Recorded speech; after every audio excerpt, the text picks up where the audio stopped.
Do I have to really rotate it like this? It's ridiculous. Can I rotate it? It's not going to let me do it, is it? Yeah, it will.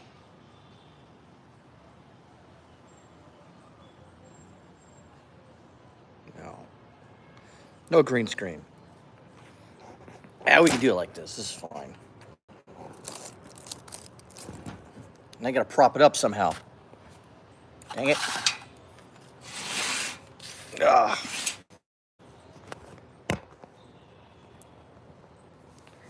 Take a look outside. All right. Oh.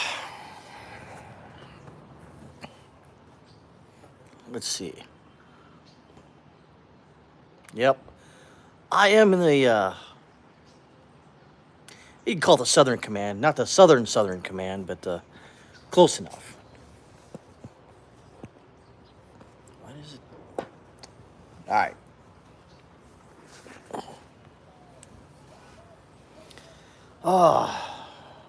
So, yeah, the swatting has to stop. Now, these liberals out there, it's probably not all of them, but enough of them out there are complicit in saying you shouldn't do it. All the late night, quote unquote, talk show hosts are essentially saying, wink, wink, don't assault, wink, wink, Tesla vehicles, wink, wink, because the CBS legal department says I can't actually say. See, these people believe in what they say. This is what they want. They feel that this is gonna somehow stop the people on the right or even in the center who don't agree with them to just stop what they're doing and what? Capitulate and join the left? I don't think so. I don't think so.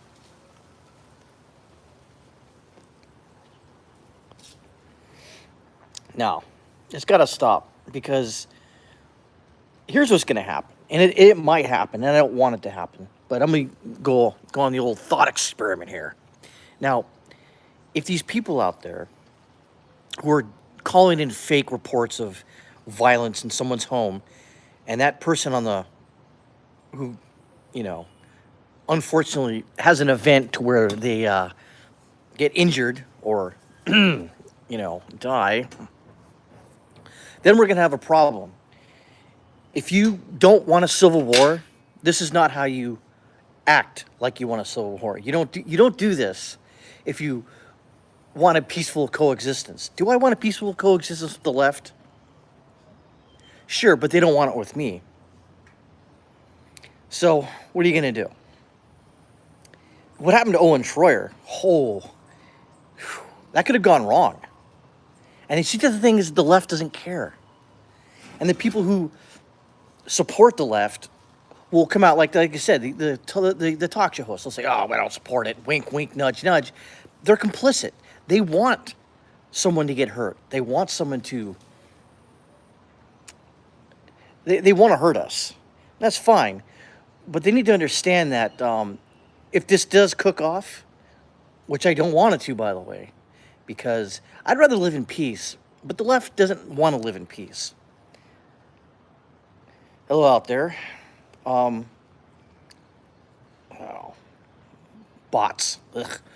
Anyways, the left right now is in free fall. They feel like they have no other recourse but to what? Attack a Tesla vehicle, electric vehicle, by the way, and an electric vehicle who's usually purchased by someone on the left. Do they not think? Do these people not think forward 5 minutes? Let's see. Read your name.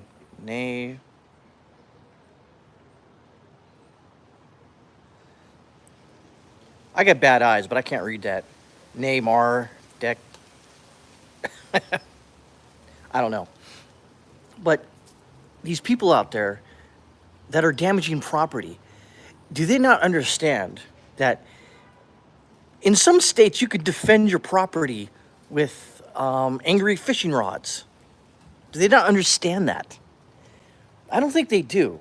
They're just caught up. I guess they feel like they're caught up in the moment, that they need to damage property.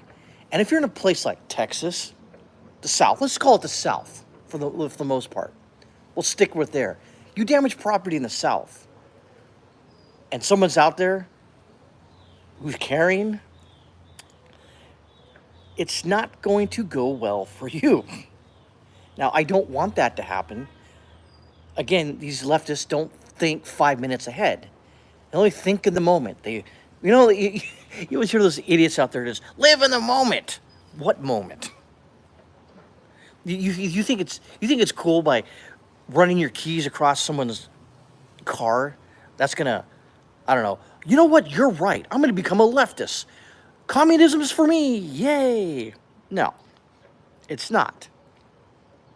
But they seem to not think 5 minutes ahead.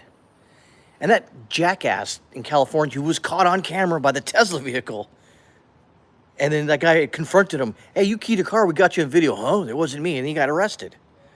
Now, will he be prosecuted? Probably not. He'll probably plead out. He'll plead out to community service, and he'll have to pay a fine maybe, and he'll have to repair the damage that he did. But these people out there that are swatting, you all know what swatting is, right? So what you do is, apparently, is you call the cops and you say, you're in your house, you don't come into my house, I'm going to do X, Y, and Z. So what are the cops are going to do? They're going to default to, kicking down doors and pointing angry fishing rods at you, hoping to end your life, so to speak. I don't know. These people out there, they're not thinking. These people, as much as I bang on about the Civil War that may happen or may not happen, I don't want it to happen because I don't want to be put in a position to, I don't know, man a checkpoint in my neighborhood, keeping out the angry blue-haired freaks. I don't want to do that. I really don't want to do that. Will I do that? Maybe. But I don't want to do it. I don't want to be put in that position.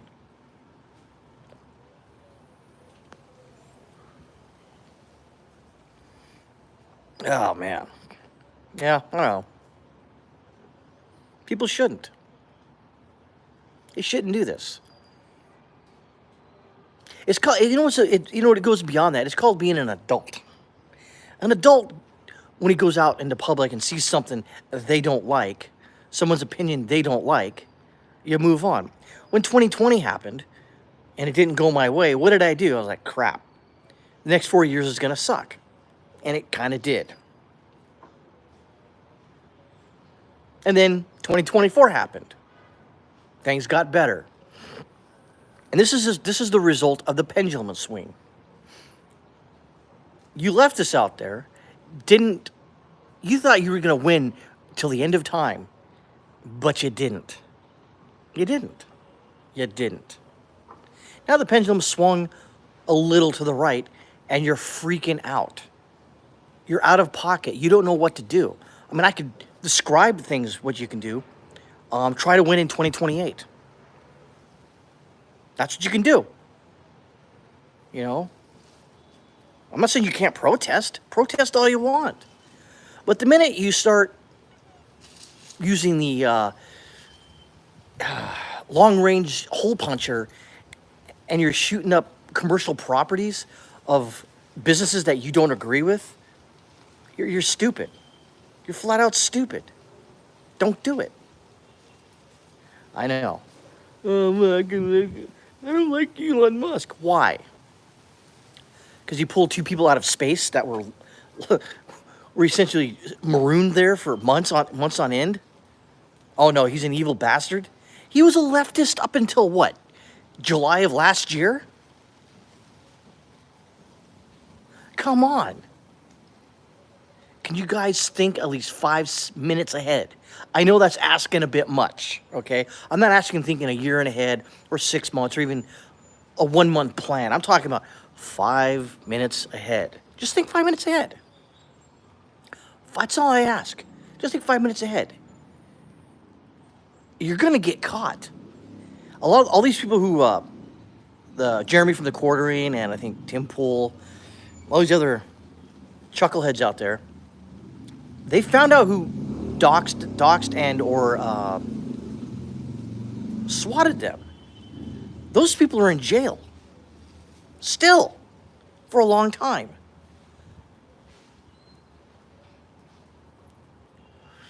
It's dumb. You know? It's really, really dumb. Just don't do it. I know that's asking a lot.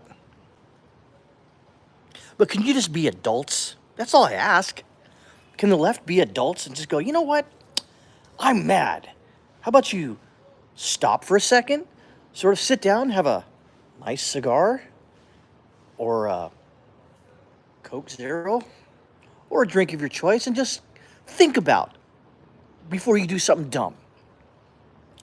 I want to key that car. Sit down, think about it. Should I key that car? No. It's got cameras all over it. Don't do it. Don't put a mask on. Don't. Just don't do it. Don't damage other people's property because you don't know what they're going to do. You don't. I mean, this is basic. Just basic human decency. Actually, it's also called being an adult. You shouldn't do it. But you do it anyway for some freaking reason.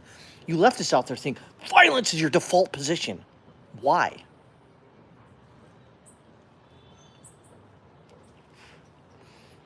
Do you think those late night comedians and the people on the left who are up in the upper echelons of power are going to bail you out? Not this time. Because even though they may agree with your actions, they can't be seen to condone such actions. Even though deep down they like those actions, they can't just do it.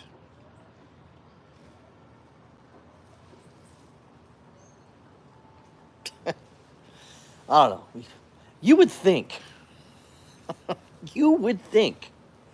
that by now, it's in a fever pitch. I think, what, about 20 people have been swatted already on the quote-unquote conservative right? And these cars you're damaging, you really think everyone owns them is a conservative or right of Pol Pot, Lenin, and Stalin? No, there probably a lot of them agree with you. Just don't do it. I mean, come on, man. I know that's a tough road to hoe for you leftists out there, but come on. Can we just, I don't know, break bread for a minute and kind of go, think about it for a second? Is it really a good idea?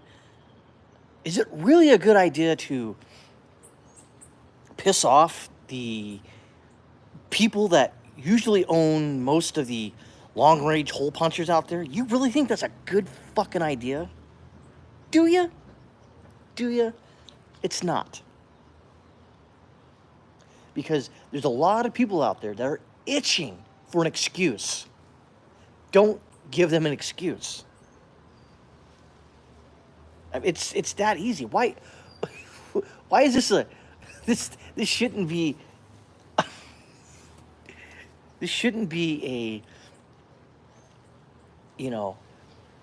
an act or a talk of contention here. We shouldn't go, oh, I can't do it because I need to ruin someone's day and scratch someone's car because of a billionaire that's trying to make our government more efficient by removing waste, fraud, and abuse.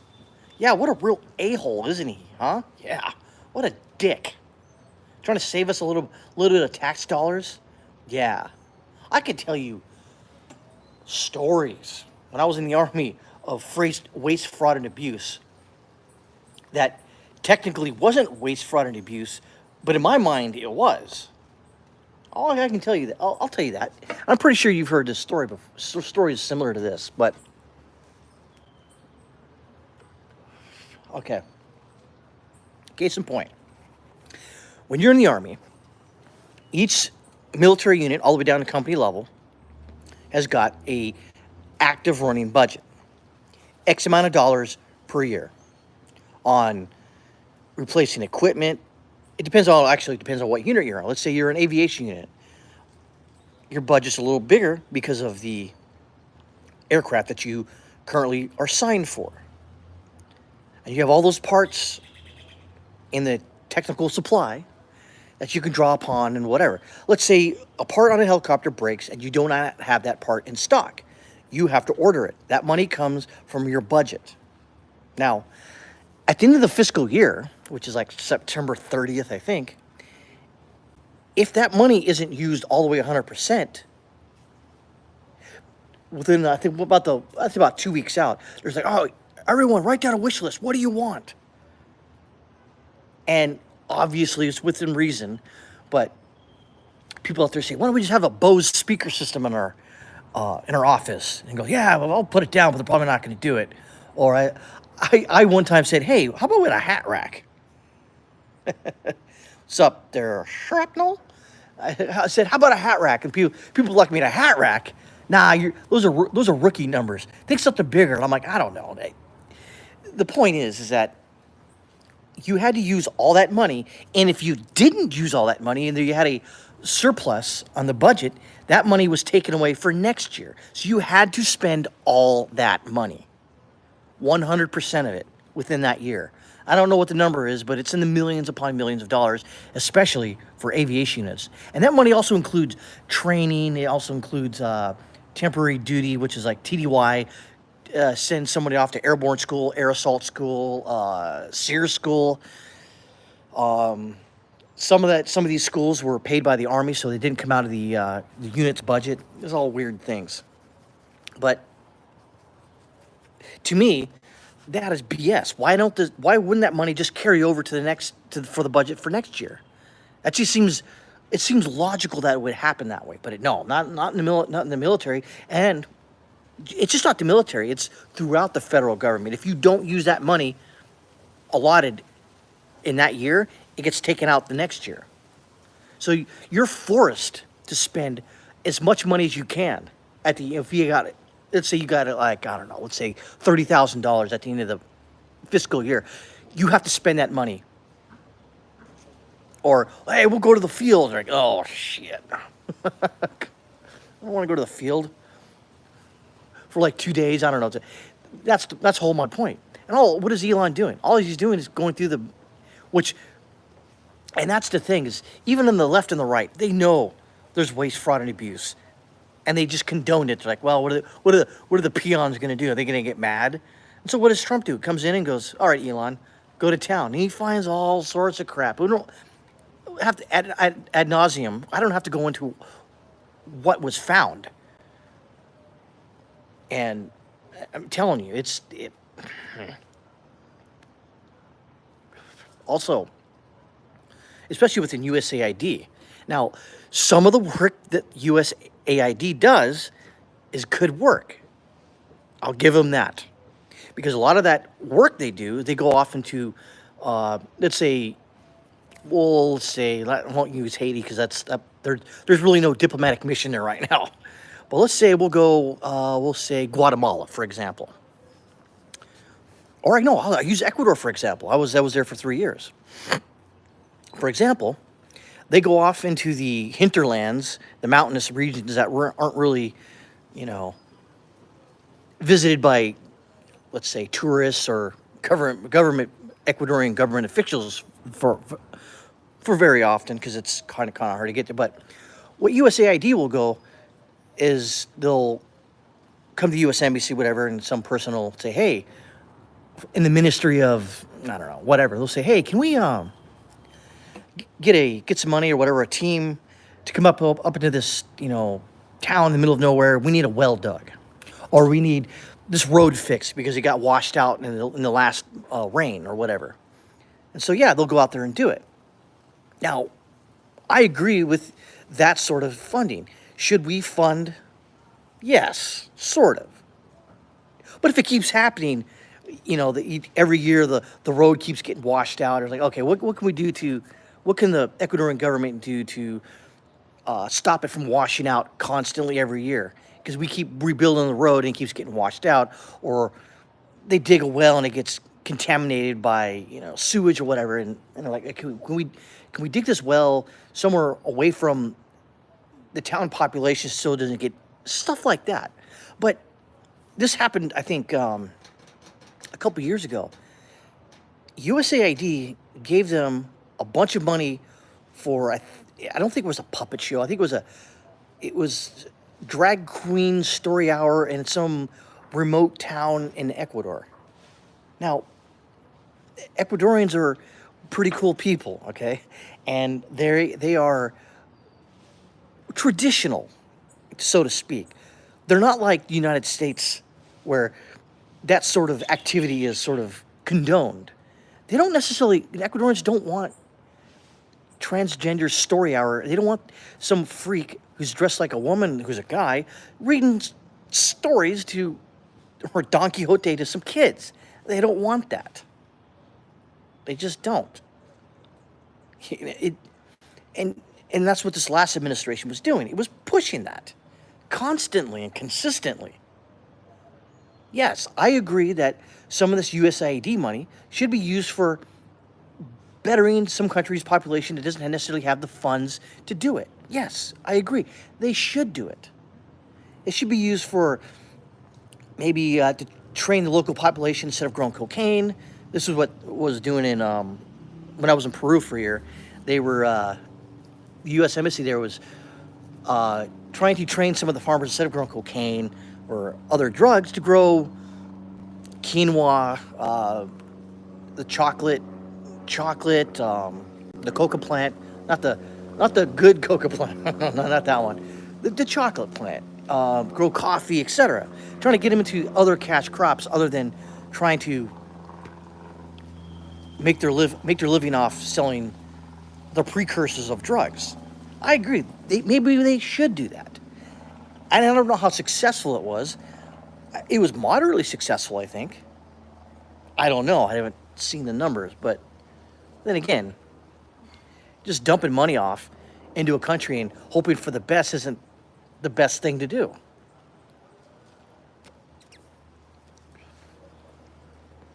Or some of that money that not necessarily used by USAID is used for, let's say, the Peruvian military to, a lot of times the foreign area officers will link up with their counterparts in the Peruvian military or whatever military, country X is military, and they'll say, hey, what do you guys need other than money? They'll say, oh, we need some training. Can you send someone down here to give us some jungle training or mountainous driving training or something like that? Some training that could be useful for the country X's military. I agree. That should continue, because if you got to think, I'm thinking 5 minutes ahead. If you train these militaries, I'll give you a good example. Colombia. In 2000, I think we gave them $1 billion, and they used that $1 billion to buy Black Hawk helicopters and other military equipment. And now, for the most part, Colombian helicopter pilots are excellent at flying helicopters and fighting. Up until that point, the counter-revolutionaries,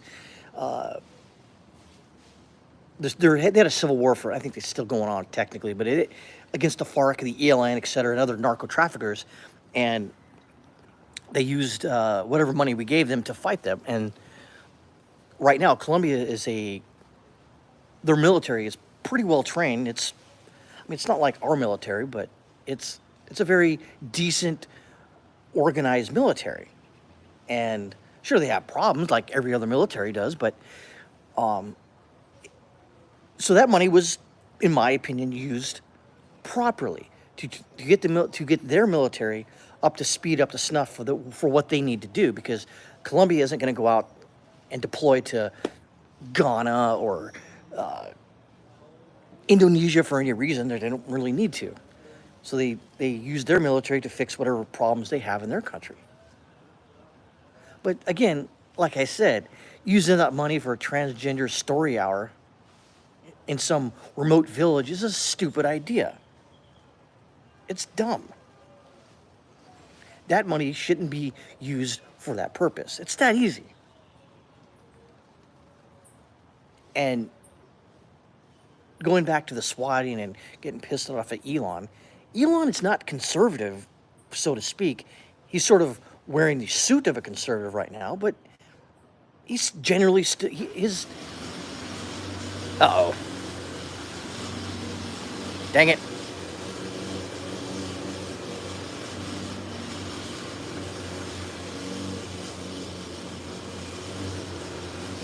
I'll go inside because this is annoying.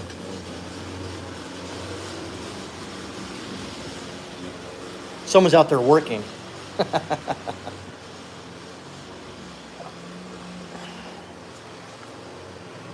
So I got to leave my cigar there to burn out, and then I'll go back to it later.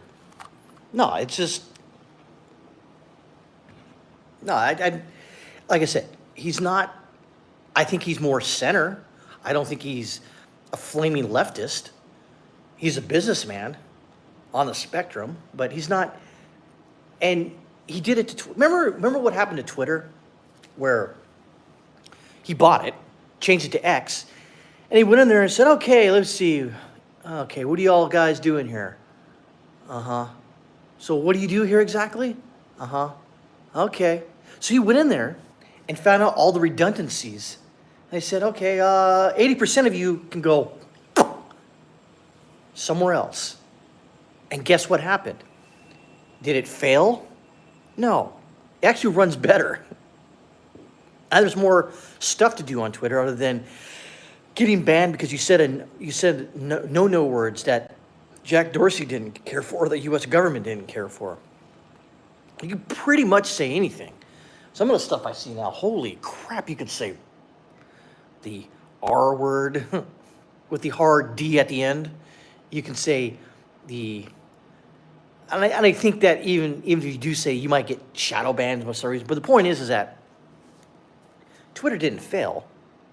X is, what do they call X now? It actually got better because they reduced redundancies that were reducing the bottom line in the red direction instead of the black direction, meaning that when you're in the red, that means you're spending more money than you're taking in.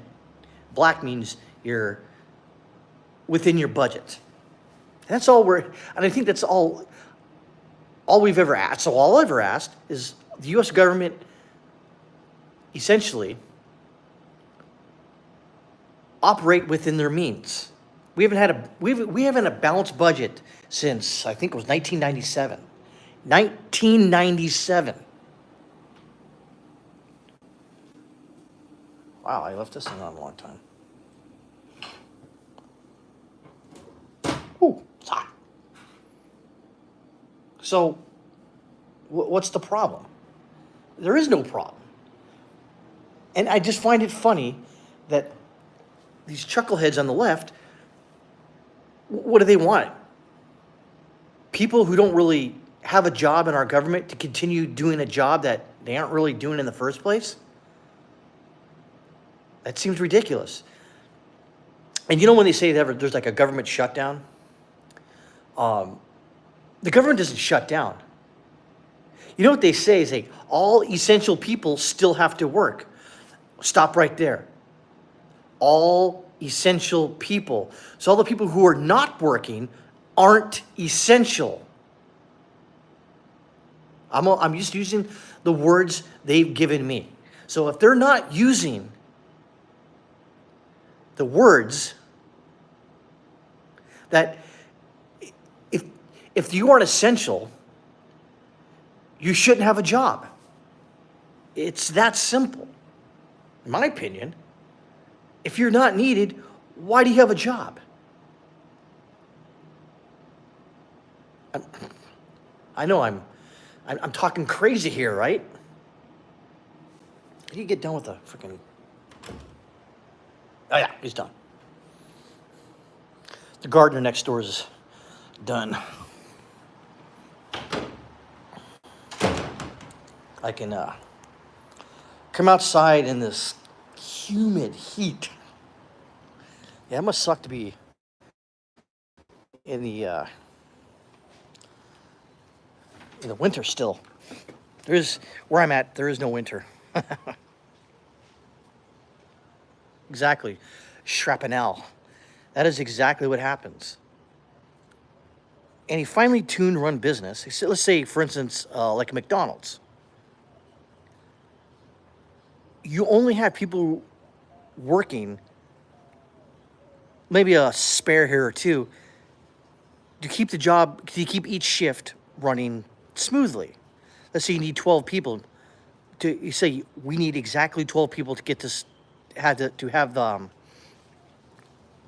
every station manned in a McDonald's. Let's say, well, we'll throw 2 extra just in case someone's sick or has got to leave early. So you don't, say up to 14. I don't know how many people work in the back, in the kitchen of a McDonald's, but let's say it's 14. It's probably less, but let's just call it 14. What it seems like in the U.S. government, they put in about 50 people back there. It's a bunch of people standing around not doing anything, jaw-jacking and, slapping each other's ass for no fucking reason.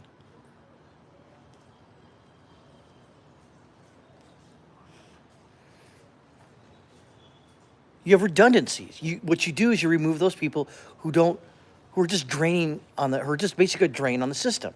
I'm not saying they're bad people, but if they don't have a job, then what the flying F are they doing there? Because if you hire more people than you need, guess what? You got to pay them overtime if they work overtime. You got to pay their medical. You have to give them, 2 weeks vacation a year. If they get pregnant, they're out, 15, 16 years or whatever. That just seems, it's basic economics. I'm no econ major here. But I like to think I'm fairly intelligent to know that redundancies in the workforce drain a business. And just because Uncle Sam can just print how many X amount of dollars they need to work to make things run, that eventually, like Elon said, and which this is basic economics 101, if you keep spending more money than you have, you're going to do this thing called bankrupt yourself, where no one will have a job.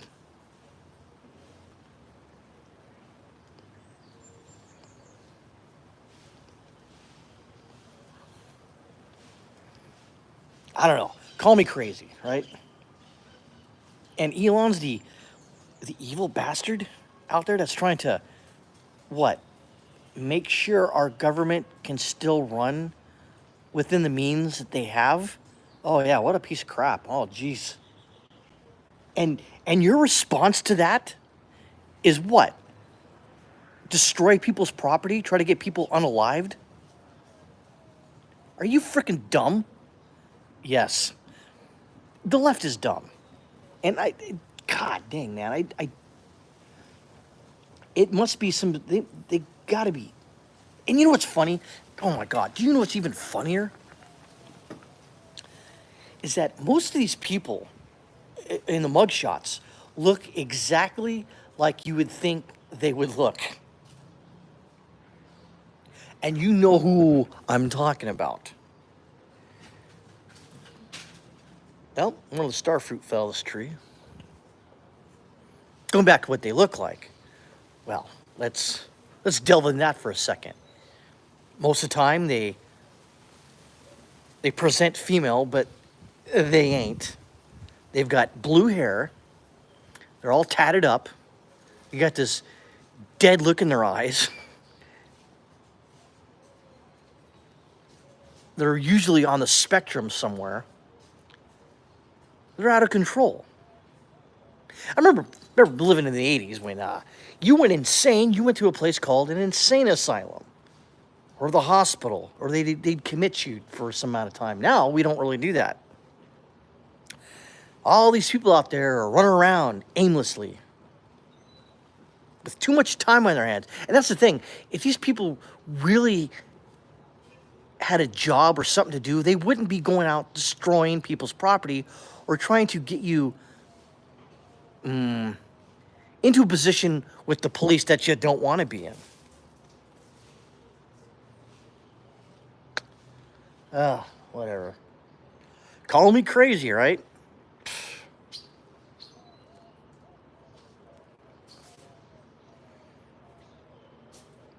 You said there's parrots flying around today.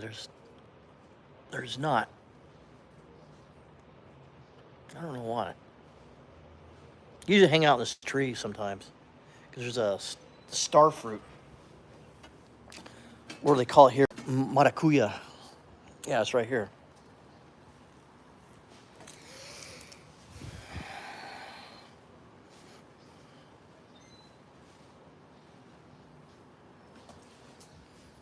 I don't want it. It's actually pretty good fruit. It's pretty sweet, but I don't want it. My sister-in-law here was here a couple months ago, and she collected them all off the ground and made like a half-liter of maracuya. It's pretty good. Yeah, this backyard's all right. Not the biggest, not like my house in the States, but it'll do. I'm smack dab in the middle of a major metropolitan city in this particular place I'm at. I don't want to say because I don't want to be. Well, actually, wouldn't. Even if they did, I don't think the police response would be the same. It would be like, oh, we need to contact this X agency to, it wouldn't be that way. It would there would be a lot of steps before anything like that would happen. Thank God, but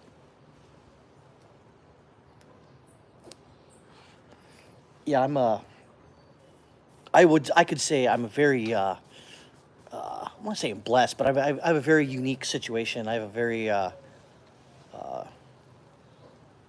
very comfortable life. Let's put it that way, and I don't want to do anything to jeopardize that in any way. So I like to keep myself on the straight and narrow, and not do anything to rock the boat, so to speak. So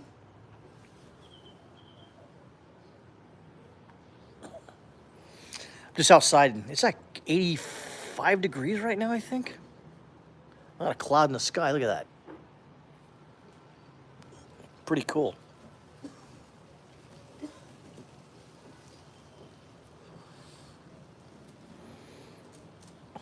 Yeah, this backyard is big enough for. We had a party here, about 25 people last Saturday. It fit most people. I got to move my grill inside because if I leave it out here, within a month it'll be melted into the ground. So,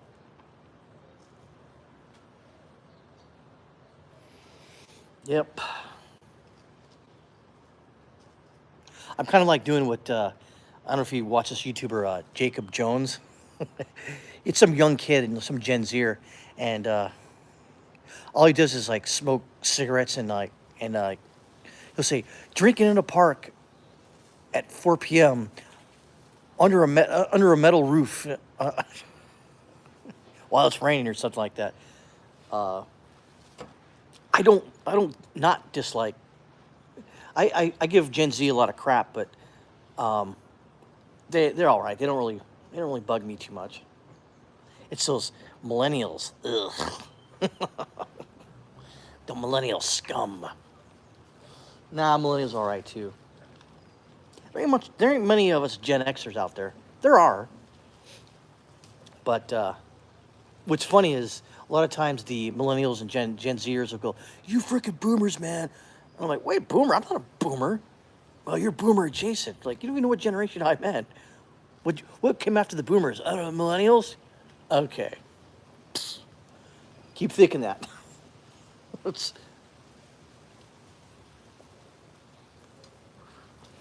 I asked Grok, was it yesterday, like the top 50 Gen X themed movies, and I'm like, oh yeah, I haven't seen it. There was that movie, whatchamacallit? Oh, cool. Shrapnel. Yep. Gen X. Anyways, back to what I was saying. We were talking about I asked Ross about 50 Gen X movies, and there's one that came up. I haven't seen it in years, but of course, most of the yeah, we did. The 80s were the bomb. I mean, I would have loved to have the internet in the 80s, but I'm kind of glad we didn't because I'd be inside all the time like I am now. But whatchamacallit. Anyways, the movie Singles, I think it came out in '92. It was like I think it was filmed in Seattle, or it was based out of Seattle or something like that. And they had a chick in there. It was Kira Sedgwick, I think. And I'm like, she's not Gen X. No, she wasn't. She was Gen X. I think she was born in '64. And I was thinking, like, wait a minute, she's not Gen X. It's like, how dare you? But it had a Winona Ryder. It had another chucklehead in it. And the music was great. It was Soundgarden, Nirvana, Screaming Trees. God, who else? Yeah, the essentially grunge buried heavy metal. It still exists, but it didn't exist like it did in the '80s. Heavy metal is gone. I did see Metallica in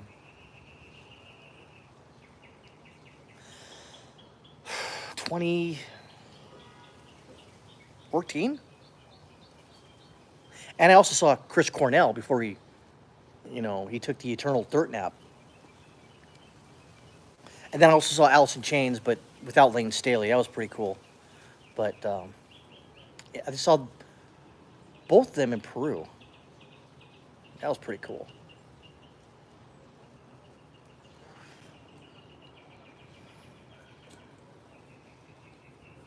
Yeah, grunge did. Yeah, I'm not saying grunge, you know, carried forward. No, it pretty much died right with Kurt Cobain. Though it did still exist with Chris Cornell, but um, it's sort of a guilty pleasure of mine is late '90s, that sort of teenage uh, pop music. It wasn't really pop. It was like bands like Lit, Possum, or the Toadies. Um, who else? Mighty Mighty Boss Tones. Things like the weird like nouveau swing music that came out, like Brian Stelter band, something like that. That's my guilty pleasure of listening to. I don't really listen to heavy metal. I'll listen to um, some of the weirder late '90s, early 2000s, like Paraman 5000. Who else? Incubus. Um, God, who else? Incubus. Bands like that. Sublime. That was yeah. That's another. Of course, once that guy he took the eternal dirt nap, they pretty much disappeared as well. And then music just kind of morphed into this like pink slime that they serve as chicken nuggets. Now it's all the same. There's no heavy metal music anymore. There is, but I, you ask me who's the hottest heavy metal band. I have no idea. Actually, the grunge band now there isn't.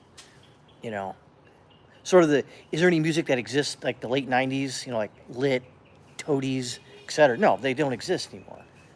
As a matter of fact, there was a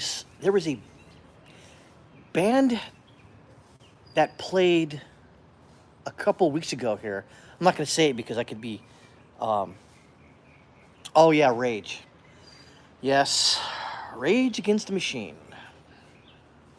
Where should I begin?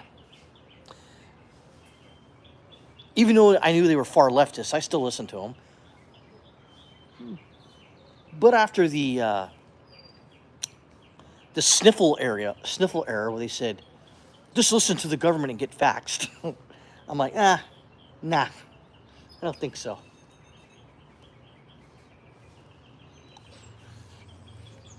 System of a Down. I don't know if I don't think they still. I think they exist in name only. I think I don't know, but I always knew they were commies though. That was the thing. I'm like, well, see, I wasn't as politically. I don't want to say active, but I would say I didn't have these political opinions I had now that I did in one of my 20s. I was still conservative, but I never talked about it.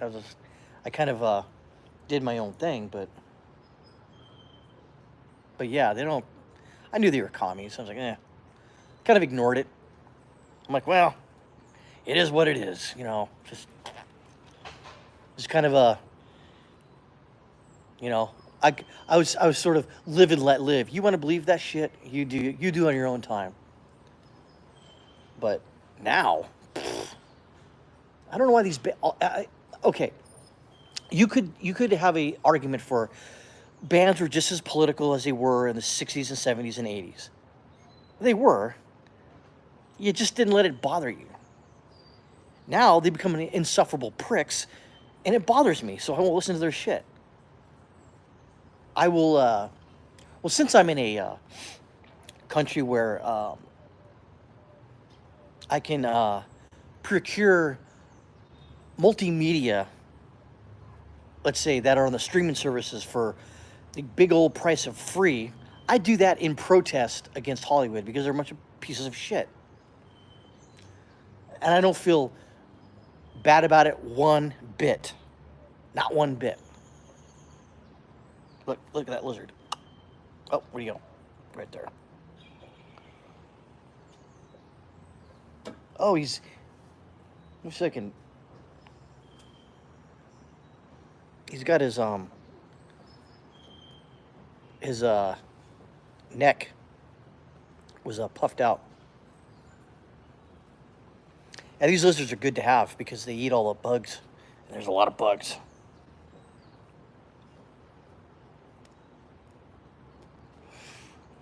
But yeah, I don't. Just out of sheer protest, I don't buy or purchase the streaming rights of a movie anymore. Just because, f Hollywood, f them right in their stupid face.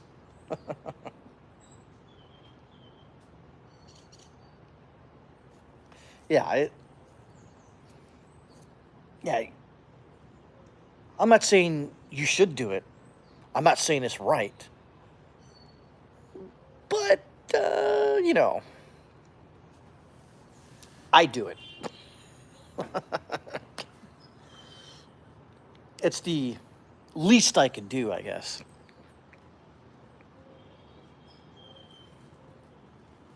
I get my foot out of there. There's a lot of weird people out there go, show me your feet. Like, oh, God, get out of here. Freaking weirdos.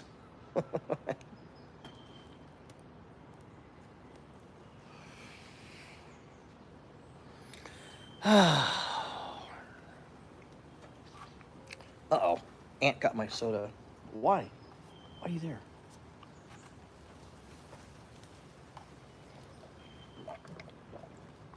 God, there's a lot of... I tell you what. Shrapnels, see if you... This rings a bell. When you were a dude who liked to dress like a woman, that was called cross-dressing. There was no transgenders. Not really. You never heard that term. It was just some guy that liked to dress like a woman. You saw him sometimes in public, but you didn't bother him. You ignored him. You're like, okay, whatever. You steer clear. You walk to the other side of the street. You just let them live. And they didn't bother you for the most part. And you didn't bother them. Now, I don't want to bother them, but they're bothering you now. They're saying, you must accept me. No. You know why I don't accept them? Because they're insisting upon themselves. They insist too much. They're telling me I have to do something so they can feel better. No. You do what you want, but leave me out of it. Yes, the old androgynous era. all the hair metal bands. I love to hear hair metal bands. Believe that. Even back then, I looked at him and went, "Why are you dressing up like chicks?" I'm like, and I basically come to the realization that it was all a stage show, just like Kiss. They dressed up like that. It was all part of the, or even going even deeper meta, Guar. If you know anything about Guar, they dressed up in these rubber outfits, and I think a lot of them were like lawyers or doctors or whatever, and they, you know, or the band that your band listened to. See if you know who this is, Shrapnel. The Butthole Surfers. They're good. Unusual, concerning name, but a good band nonetheless.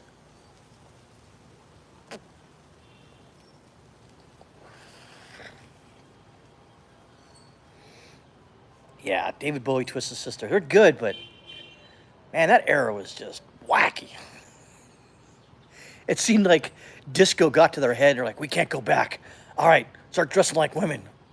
Done. Yeah, Guar, Butthole Surfers, like the weird, obscure bands that other popular bands would listen to.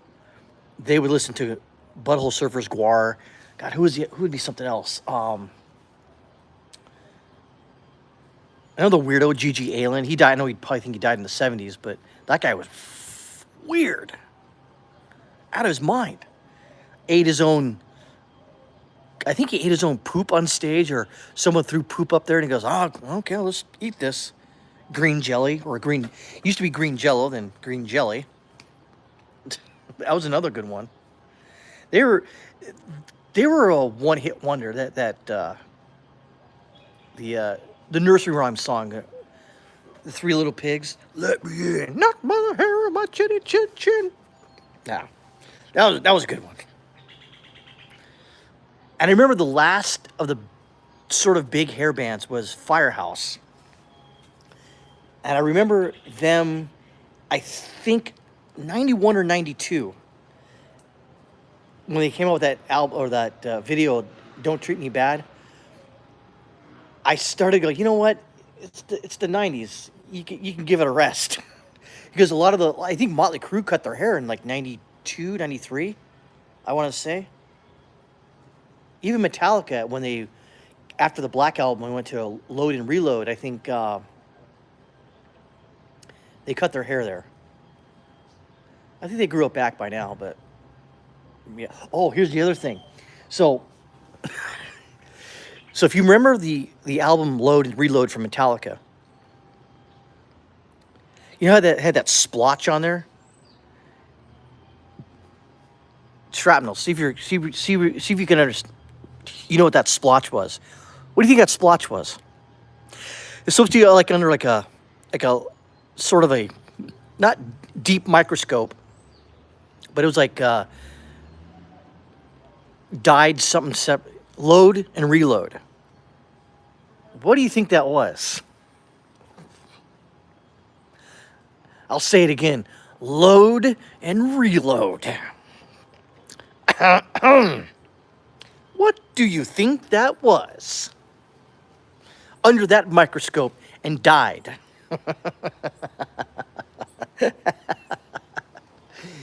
Yeah.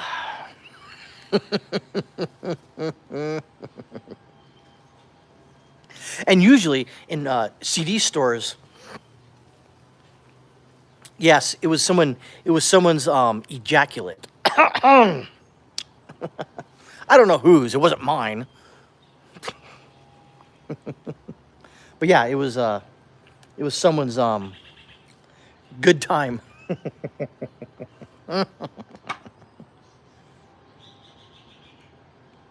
Ah, yeah. And you know what's funny? Usually in CD stores, they would any like offensive album art they would cover up, but they never covered up Load and Reload because I bought both those albums. Kind of interesting. Oh yeah, I read into it. I was like, Load.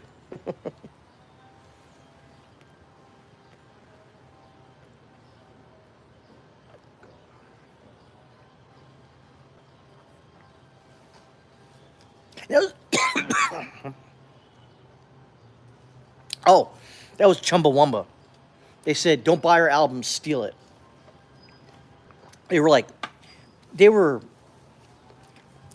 anarchists. Wink, wink. They weren't really.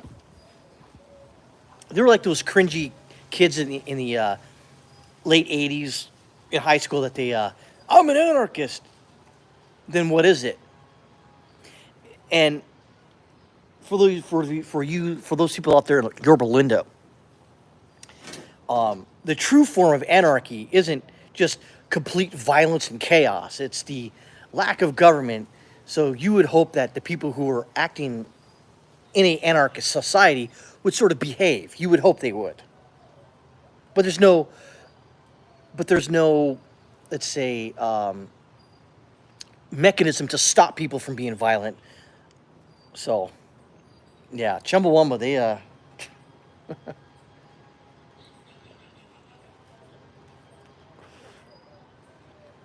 holy shit, that was 98, 99. I think so. Almost positive.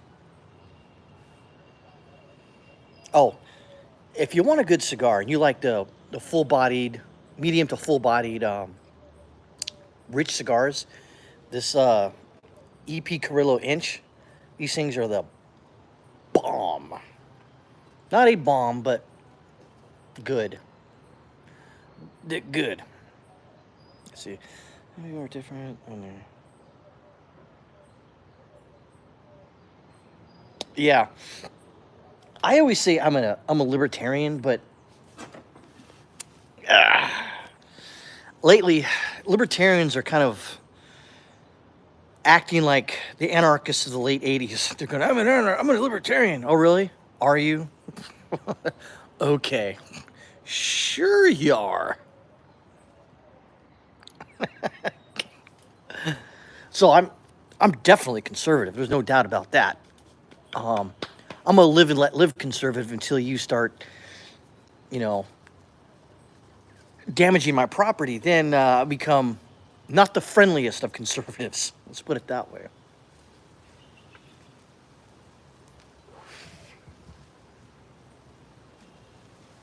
Yeah, I would say that. That's a yeah. So I was taught in God, was this 92, 91, 92? When was it? When I was in civics class about and they told us about the definitions of the left and right, just on the two-dimensional sliding scale, or the one, I just say one-dimensional, left and then right and then center and whatever. But now I think we've gone so far into the two-dimensional, the four quadrants, and I think we're even got even further than that into the political cube, if you will. Yeah. Okay. Cool. Yeah. I'm a libertarian, but it's here's a good a good analogy, I guess. Let's say get about 10 libertarians in a room and try to order a pizza, and then try to determine what toppings. You ain't gonna order pizza. People are just gonna start throwing fists because I don't want anchovies, I don't want mushrooms, I don't want pepperoni. So it'll just they can't agree on anything. And that's why there really isn't. There is a political party, the Libertarians, but every time they run or put up a candidate for president or whatever, you know, coming to find out, he's like, yes, I think, you know, we should open up the jails. Like, well, wait a minute. No, we shouldn't. Oh, you're not a real libertarian if you don't believe we should open up all the jails and remove all borders. Like, wait a minute. I'm a libertarian, but I'm not that type of libertarian. You know, not at all. I'm the libertarian that wants a robust, deadly military to protect my stuff. Oh, look. My friend the lizard's back. This guy always hangs out with me for some reason.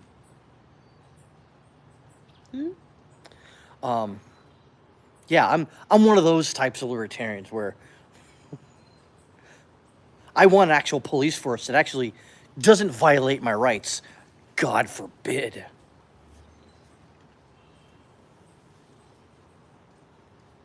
Yeah, you can't get you can't get 10 libertarians in a room to all agree on one thing. It just doesn't happen.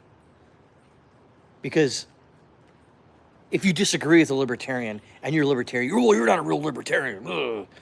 It's like, well, neither are you. You don't agree with me. Yeah, but you're wrong. You're wrong. Who's right? I don't know. I wouldn't say conservatives aren't really like that. I'd say, oh, you throw Republicans in there.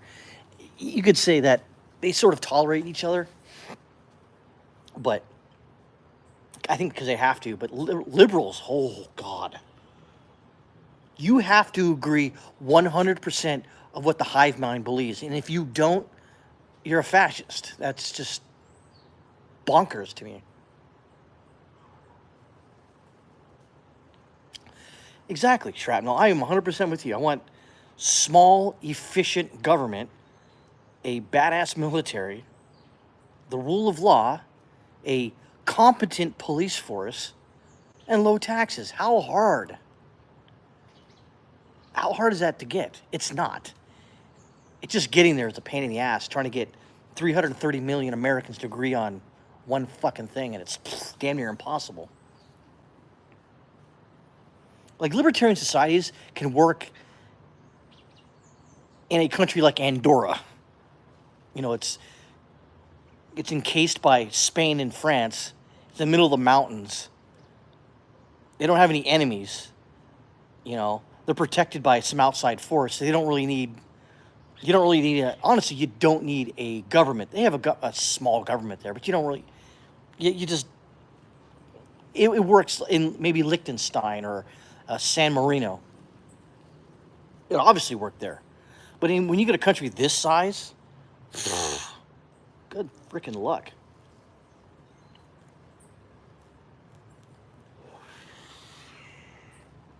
Just doesn't work. Doesn't work out the way we want. So and then unfortunately, every 4 years, we got to put somebody in power that tries to. You always try to vote for somebody who'll screw you less, but liberals like to vote for someone who screws over everyone else but them, which is bonkers, man. Bonkers. Oh man.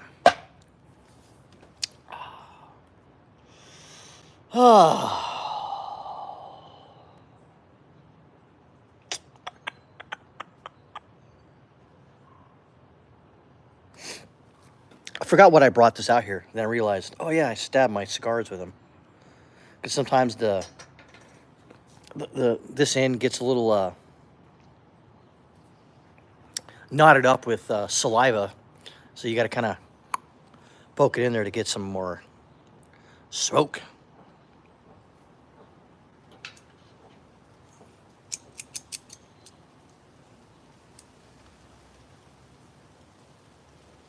Yes, Shrapnel, they call us cultists, which is funny because they're on board with Biden up until he wasn't on board anymore. And they were like, Biden who? Kamala Harris. Kamala Harris. Vote Kamala Harris. If you don't, you're a sexist, racist, homophobe. They're the cultists. There's a reason why they have a hive mind. And when you say hive mind, it's never glued to the conservatives or even libertarians. It's hive mind is in the upper left quadrant, up that way, right above Stalinism, right in the corner, off the scale, because they're like the Borg. Everyone has to do exactly what they're told to do by the hive queen, the hive mind. Everyone has to do exactly as they're pre-programmed. They're the NPC. That's why they get so pissed off when you call them an NPC. Yeah, even when one of my videos I did, I think a couple like last week or something like that, I gave Trump an A+ so far. He's at a B+ right now, just because of, and and again, it's not because of what he really did.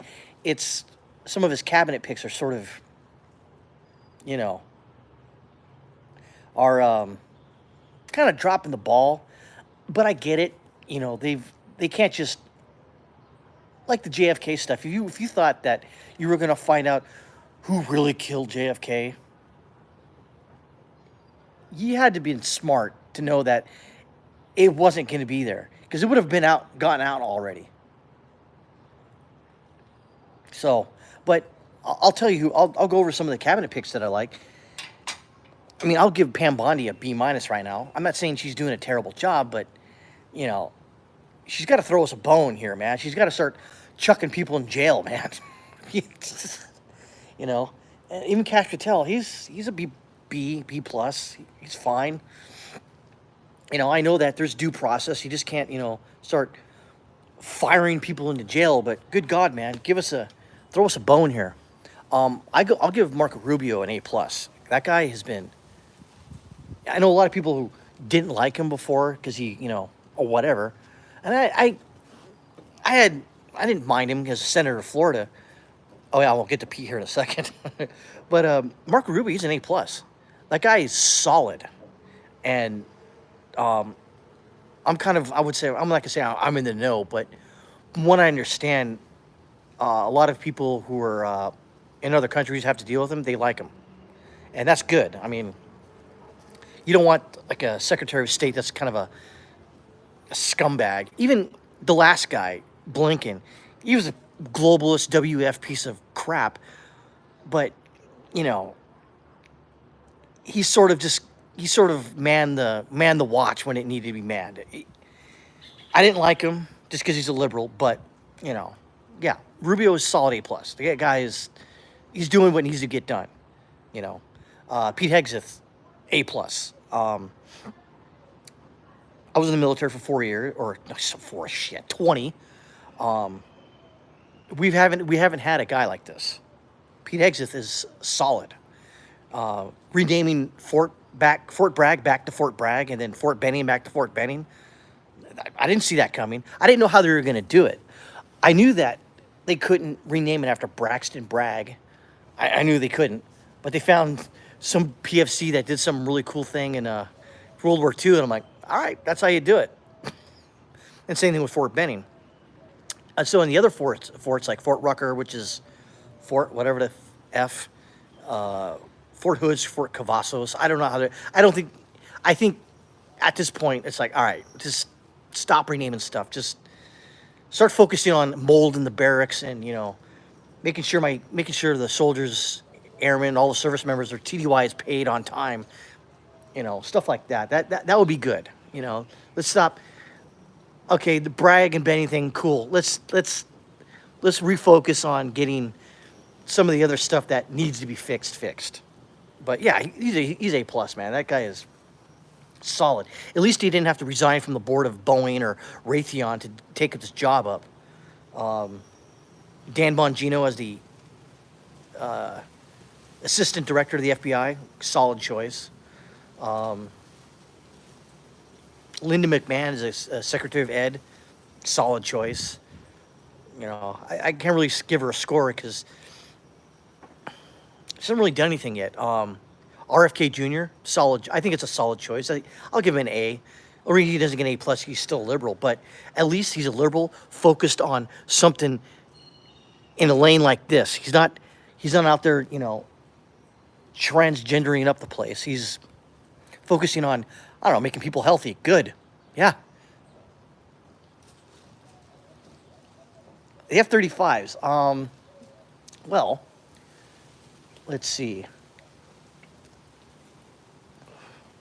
As far as I know, Portugal is not buying F-35s anymore. They're going to buy the Rafale from France. A 4th-gen fighter instead of a 5th-gen. Okay, whatever. As far as I know, they're a pretty solid airframe. Their uptime is way better than the F-22, but the F-22 is, that thing's scary. They have been using the F-35s for stuff in Yemen, I think. That's what I know. Yeah. But other than that, I don't know. What have you heard? Anything about the F-35? I haven't heard anything, because some of them crashed because of software issues, but oops, and stuff like that. Yeah. So that was the other thing too, is when Biden was dealing with the Houthis, he didn't really. He would do the proportional response like they did in Vietnam. You know, they'd attack us, we'd proportionally attack them. You know, we didn't really do a whole heck of a lot. But yeah, I don't think whatever position the Houthis were in Yemen, they ain't there now. They've been knocked back a few, but they're still a formidable enemy. Meaning that they're very serious on their ideology, and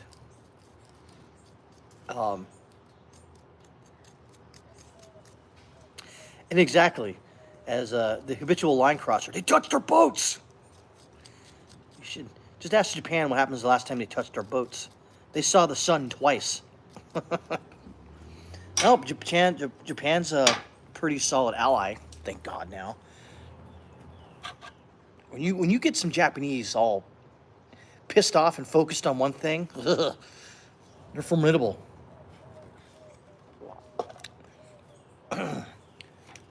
Yeah, Japanese are pretty solid people, man. I went there on vacation. Let's see, 6 years ago.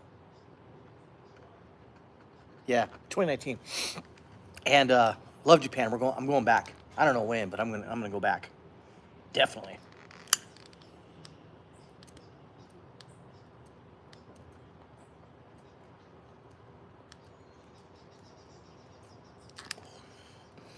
As far as the Israel thing too, as far as Israel, that's not my bag. They've got to deal with the situation how they think they need to deal with it. Simple as that. And if you keep voting for people who keep attacking a more powerful enemy, you can't expect to not incur some sort of wrath. And they've been incurring wrath, so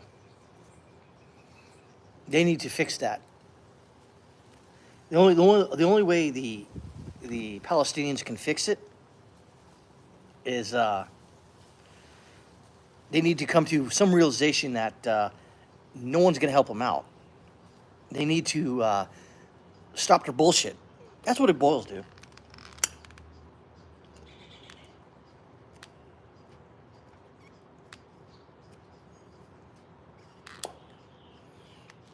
And you also need to ask yourself, anybody out there, is why haven't the other Arab countries actually tried to stop Israel? Because they can't. They want to. They don't like them. But they can't. And ask yourself another question. Why doesn't countries, say, like Jordan or Syria or Lebanon or Egypt, want the Palestinians in refugee camps in their country, besides the obvious reason? For the one reason is that they're using them. All the other countries using them as I won't say a decoy, but as a foil to the Israelis. Simple as that. Also, every time those countries feel sad and sorry for Palestinians who allow some refugee camps, they act crazy. Last time in Jordan, they said, okay, you guys can be over this part of the desert as refugee camps. They tried to overthrow the Jordanian government. And after that, they're like, nope, get the hell out. You're out of here. I feel sorry for them. But if you vote for people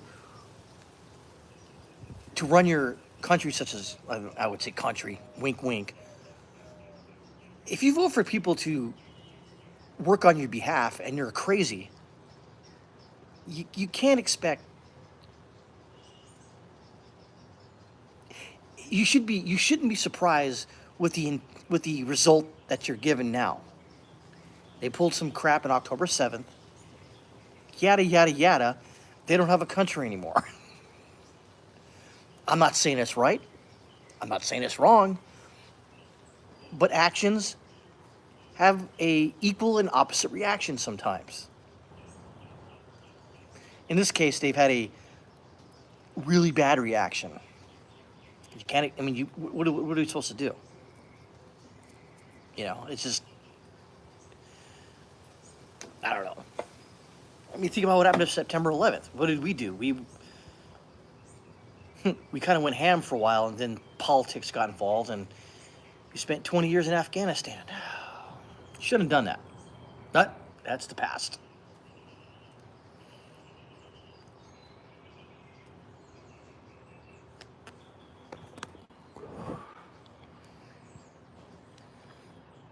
Yeah.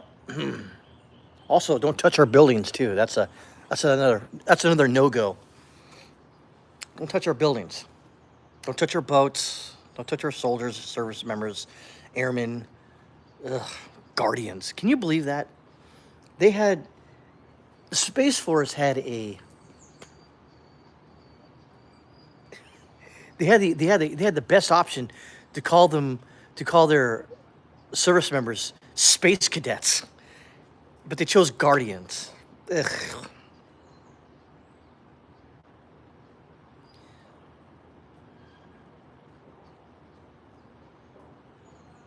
Yeah, that was the other thing too. One of the USAID funding proposals that got funded is they built a cement plant in Gaza. Well, guess what they use that cement for? You guessed it, to line the walls of the tunnels. Yes, sir. So actions have unfortunate reactions.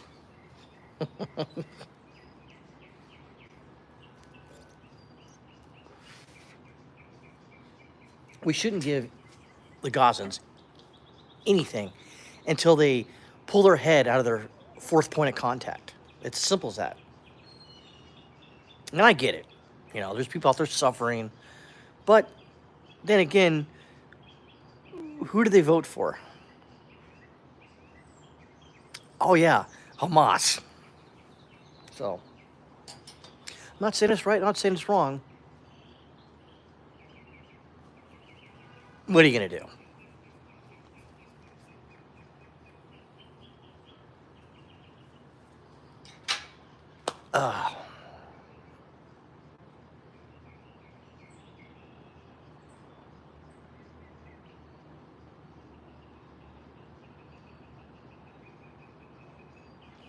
Yeah, that's the whole proportionality. What a stupid concept. Oh, they fired a ballistic missile at us. Well, we'll just knock out their launcher and call it even. Then they fire two. All right, we'll knock out two of their launchers and call it good. No, if anybody has any kids and they keep acting up, you can just sort of stop them from doing said action, and you don't fix the ultimate problem with the child being obstinate or whatever. They're going to keep doing it. And they're going to keep doing it, and keep doing it, and keep doing it.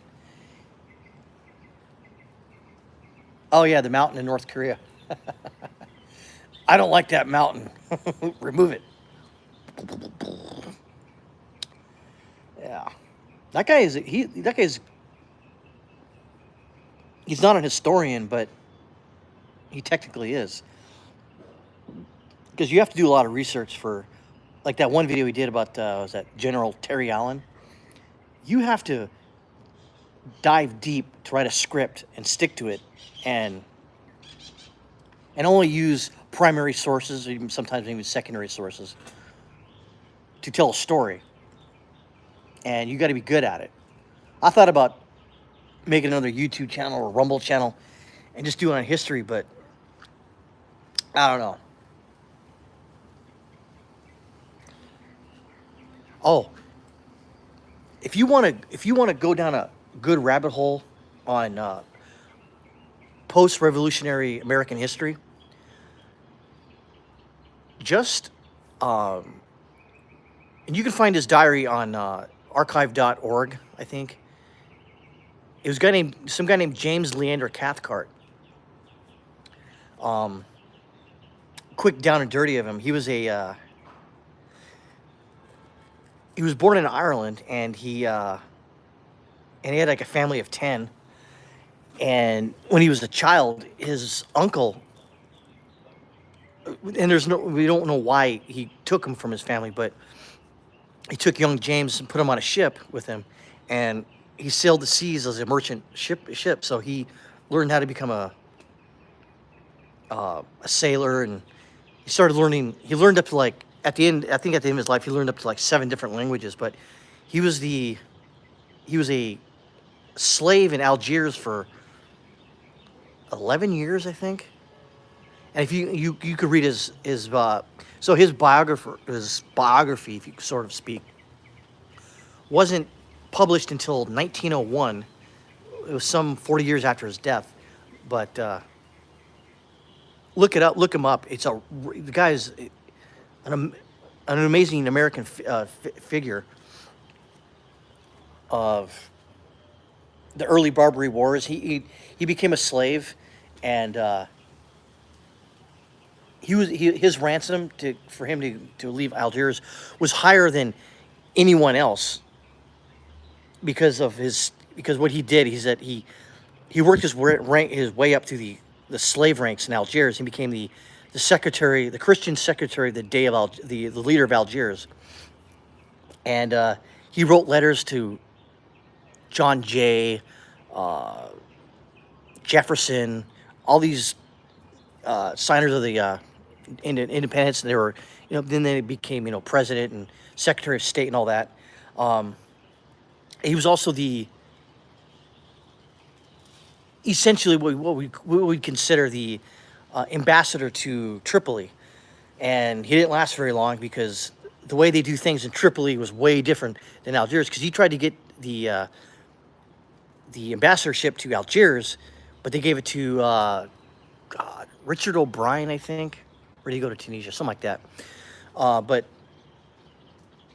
he didn't last too long in Tripoli because they were a little more obstinate than the ones in Algiers. And they went on to the quote-unquote embassy compound. And they chopped down the American flag on the flagpole. And they said, if Cathcart doesn't leave, we're going to kill him. And he goes, oh, my. So he went to Piedmont, which is, I think, Piedmont or Sardinia, or one of the, what would you consider Italy today? I think he went there and did his job there, but because they just didn't like him for whatever reason. But